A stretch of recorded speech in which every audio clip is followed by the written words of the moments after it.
Hi guys, it's Jake here at Canadian Cutting Edge, and today we're going to take a look at a classic buck fixed blade knife, the 119. We've got a 6-inch blade here, 6 inches from the hilt to the tip, so 5.5 inches or so of cutting edge. Fills the hand nice. The same plastic handle that they've had for, since they put out this knife over 50 years ago. And a nice hollow grind, and Buck just has done a great job with 420 steel. I don't think anybody else consistently does as good a job with 420 as Buck does. And we'll take a good look at this knife, the pros and cons. Leather sheath, a quality leather sheath, I should say already. So stick around for the review on this knife. So we're outside today, and gotta find a place to stand that doesn't hurt too much. Okay, so we're outside and we're taking a look at this Buck 119. Let's first take a look at the sheath in a little more detail. The lighting outside might be good. I'm in a shaded area, which often helps for contrast. They even stamped the little 119 in the handle right here. Sorry about the wind noise. If it's too bad, I'll try to overdub. The sheath has a little insert to help protect the blade and the spine of the knife. So that goes in there to protect the leather. The leather is top quality, good leather. I'm really happy for it. Buck has been around long enough to, make good stuff. It's a nice dangler, but it's got a pin here, and that's not really a dangler, is it? Sorry about that. We've got a nice belt loop. Sorry about that chainsaw noise. It's like 20 degrees Celsius out here, a little bit more. It's like 70 or whatever Fahrenheit. In the middle of November. We're supposed to have snow up to here now. And I can't wait for another warm day. It's probably not going to happen again this year, so I got to do this now while I can. So really nice leather work here. Nice stitching on here. Bucks put their name on there. Buck knives. Good leather, good tanning of it. There's a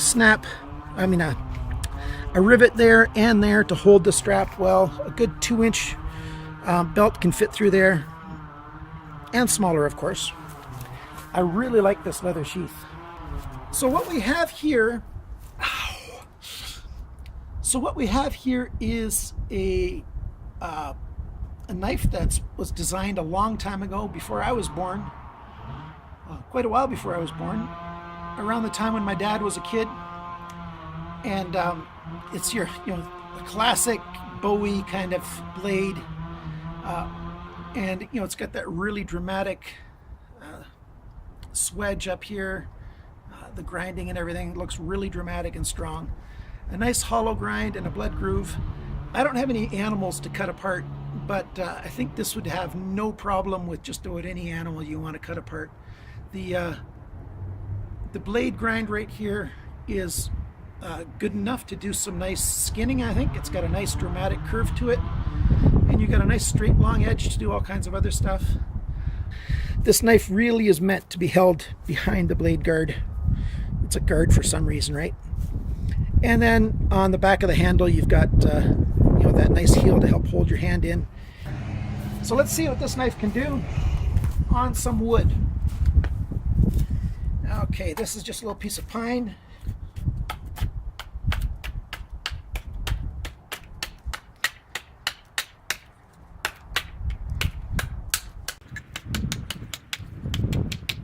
The chips are flying.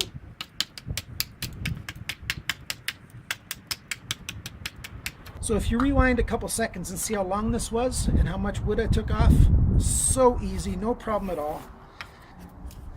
Let's see if I can make some feather sticks maybe.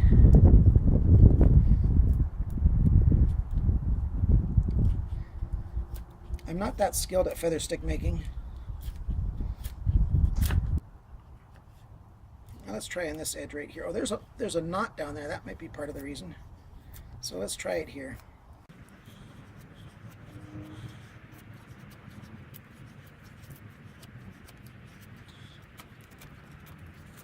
in the hands of somebody who knows what they're doing, this hollow grind goes a long ways. It cuts very, very well. You know, I might not make a good feather stick, but I can make a nice pile of shavings. Now let's see if we can make a bit of a notch with this thing.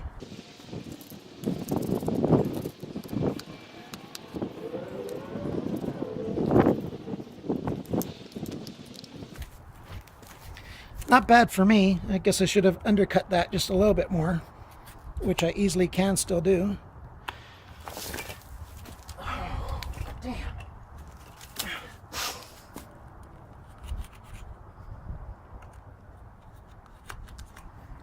So, not bad for making your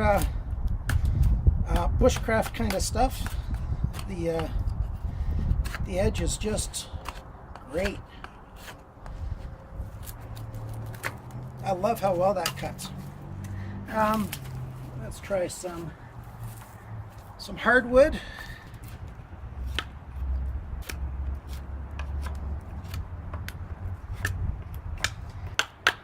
If you're looking for a chopper, this knife isn't it. I'm just really trying to stress my hand more than anything right now to see if it really gets hot or not, or what it's going to feel like.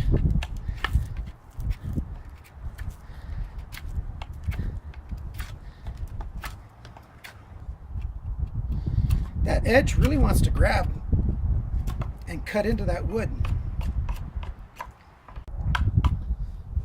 Well, after a bit of that grip test, my hand feels pretty good. A little bit on my thumb right here. Not too comfortable right there. I wish, you know, it gets a little hot on my thumb right there for part of the cutting. I guess when I'm letting the knife do this kind of in my hand. You know, a big part of that is my weaker hands. Oh, I gotta change my posture so often here. But it feels good in the hand. It's, you know, for the most part, a little bit of hot spots there. That edge is pristine. Absolutely nothing wrong with that edge anywhere. Let's do some really mild batoning. I'm not into batoning with blades that much. But if you were in an emergency situation and this is the only cutting edge you had, no hatchet, no other tool, you might want to baton a little bit just so that you'd be able to create some feather sticks.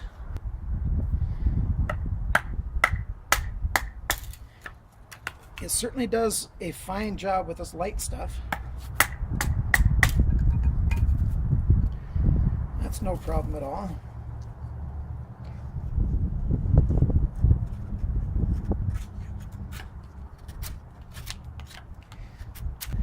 How does this thing do with a ferro rod? Got one.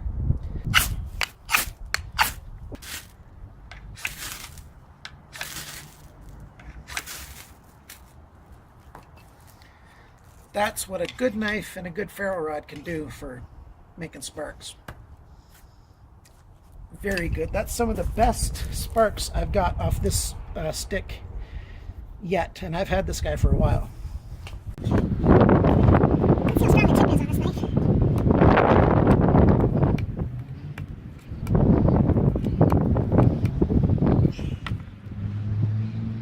Okay, I didn't do any paper cut tests with this knife before we used it outside. So let's do some paper cut tests now. This is after we've done all of the cutting of the wood and everything that you see that's done outside. This is after that, even if I'm putting this earlier in the video, it's all after that.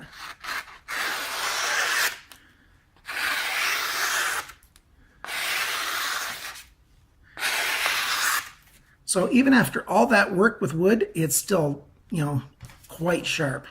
Perfect. It's got a really long tip there, eh? So you'd think that it might be a little weak, but it's not.